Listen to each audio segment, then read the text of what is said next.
Iga nakikwestiyon ang kredibilidad ng gagawing investigasyon ng Senado sa war on drugs noong Administrasyong Duterte.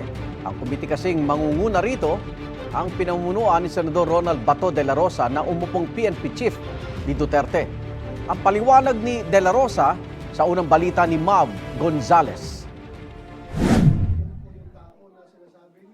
Kasama sina Senador Bato de la Rosa at Bongo sa inilabas na diagram ni retired Police Colonel Royina Garma tungkol sa umano'y reward system sa drug war noong Duterte administration. Nang ipinatupad ang drug war, si Go ay nagsisilbing aide ni dating Pangulong Rodrigo Duterte at hepe naman ng PNP si de la Rosa. Kapwa nila itinanggi ang pagkakadawit sa kanila ni Garma.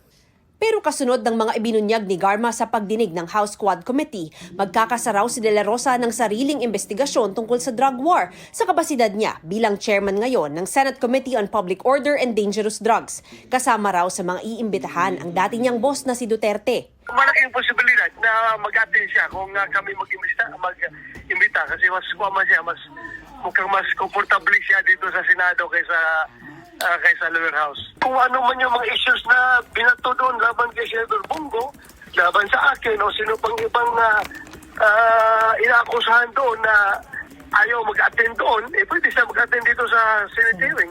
Pero diskumpiyado rito ang co-chair ng House Quad Committee na nag-iimbestiga ng war on drugs.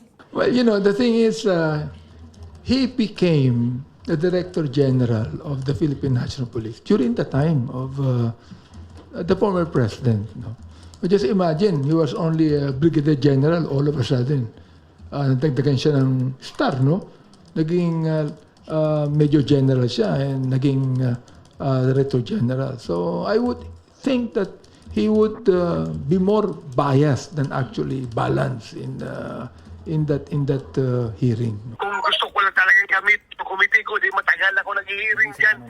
Kaso lang, nahiya rin ako dahil baka sabihin ng tao na observing yung ginagawa ko. Delikadisa rin tayo nahiya rin tayo. Pero kung nag-aalangan na talaga na i-maintain yung checks and balances, then we have to do it. Nauna nang sinabi ni Go na bukas siyang maghain ng resolusyon para imbestigahan ng Senado ang war on drugs. Investigation rin po dito sa Senado. Kung gusto niyo imbestigahan yung war on drugs, pwede nating pakinggan dito.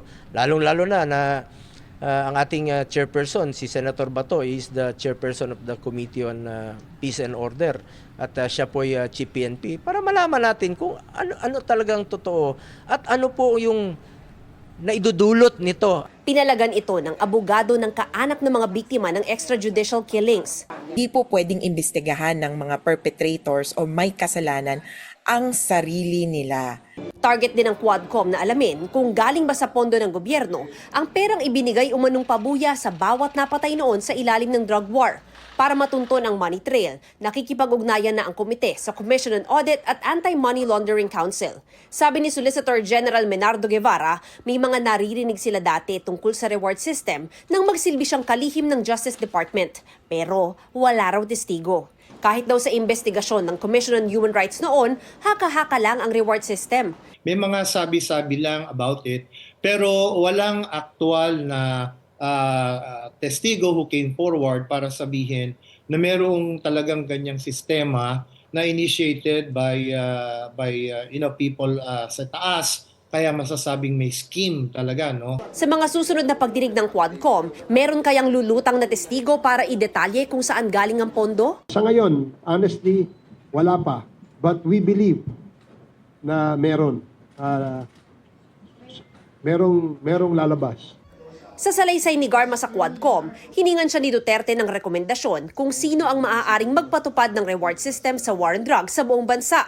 Pero sabi ng overall chairman ng Quadcom, hindi pa nila masasabing may direktang koneksyon ang dating Pangulo sa patayan. Hindi naman natin nga sinasabi sa ngayon yan because wala pa ho tayong ebidensya. Wala pa rin ho tayong corroborative statement. Ito ang unang balita. Mav Gonzales para sa GMA Integrated News.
Igan, mauna ka sa mga balita. Mag-subscribe sa GMA Integrated News sa YouTube. Sa mga kapuso abroad, subaybayan nyo kami sa GMA Pinoy TV at sa www.gmanews.tv.